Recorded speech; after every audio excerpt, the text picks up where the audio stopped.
క్రికెట్లో గెలుపోటములు సహజమే అయినా కొన్ని మ్యాచ్లు టోర్నమెంట్స్లో వీటిని ఎక్కువ ఇంపార్టెన్స్ ఇస్తారు. కొన్నిసార్లు టీమ్స్ ఓడితే ప్రేక్షకులు అభిమానులు అస్సలు ఊరుకోరు. బాగా ఆడినప్పుడు పొగిడిన వాళ్ళే ఫెయిల్ అయినప్పుడు విమర్శలు గుప్పిస్తారు. ఇప్పుడు టీమిండియా పరిస్థితి ఇలాగే ఉంది.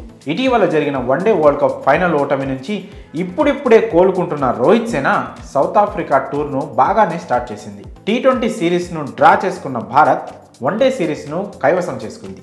దీంతో చాన్నాళ్లుగా అందని ద్రాక్షగా ఉన్న టెస్టు సిరీస్ను సైతం గెలుస్తుందని క్రికెట్ అభిమానులు గంపెడ ఆశలు పెట్టుకున్నారు. కానీ తొలి టెస్టులో ఇన్నింగ్స్ 32 రన్స్ తేడాతో ఓడడాన్ని ఫ్యాన్స్ జీర్ణించుకోలేకపోతున్నారు. భారత జట్టు ఆటగాళ్లపై విమర్శలకు దిగుతున్నారు. ముఖ్యంగా టీంలోని ఓ ఆల్రౌండర్ను టార్గెట్ చేసుకొని కామెంట్ చేస్తున్నారు క్రికెట్ అభిమానులు. అతడే శార్దుల్ ఠాకూర్. తొలి టెస్టులో ఫెయిల్ అయిన శార్దుల్ ఠాకూర్ను టీంలో నుంచి తీసేయాలనే డిమాండ్లు ఎక్కువైపోతున్నాయి. ఆ మ్యాచ్లో 19 ఓవర్లు బౌలింగ్ చేసిన ఈ ఆల్రౌండర్ ఏకంగా 101 పరుగులు సమర్పించుకున్నాడు. అటు బ్యాటింగ్లోనూ పెద్దగా రాణించలేదు. మొదటి ఇన్నింగ్స్లో 33 బంతులు ఎదుర్కొని 24 రన్స్ చేశాడు.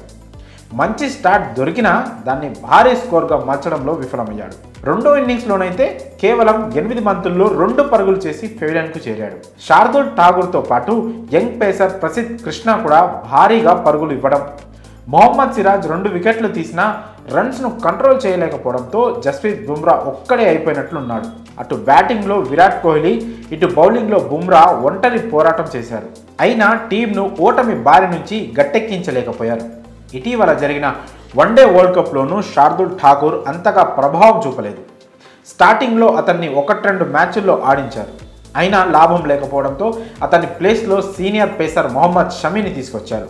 అంది వచ్చిన అవకాశాన్ని 2 చేతుల్లో ఉపయోగించుకున్న షమీ అద్భుతంగా పర్ఫార్మెన్స్ చేసి, శార్దుల్ మాత్రం టీం మేనేజ్మెంట్ వరుసగా ఛాన్సులు ఇచ్చి ఎంకరేజ్ చేస్తున్నా దాన్ని పూర్తిగా సద్వినియోగం చేసుకోలేకపోతున్నాడు. సౌత్ ఆఫ్రికాతో తొలి టెస్టులోనూ బౌలింగ్తో పాటు బ్యాటింగ్లోనూ దారుణంగా విఫలమయ్యాడు. దీంతో శార్దుల్ను టీంలో నుంచి తీసేసి అతని స్థానంలో ముఖేష్ కుమార్, హర్షదీప్ సింగ్, ఆవేష్ ఖాన్ లాంటి యంగ్స్టర్స్కు అవకాశం ఇవ్వాలని సోషల్ మీడియాలో క్రికెట్ అభిమానులు డిమాండ్ చేస్తున్నారు. మరి శార్దుల్ను తీసేయాలనే వ్యాఖ్యలపై వస్తున్న డిమాండ్పై మీ అభిప్రాయాన్ని కామెంట్స్ రూపంలో తెలియజేయండి.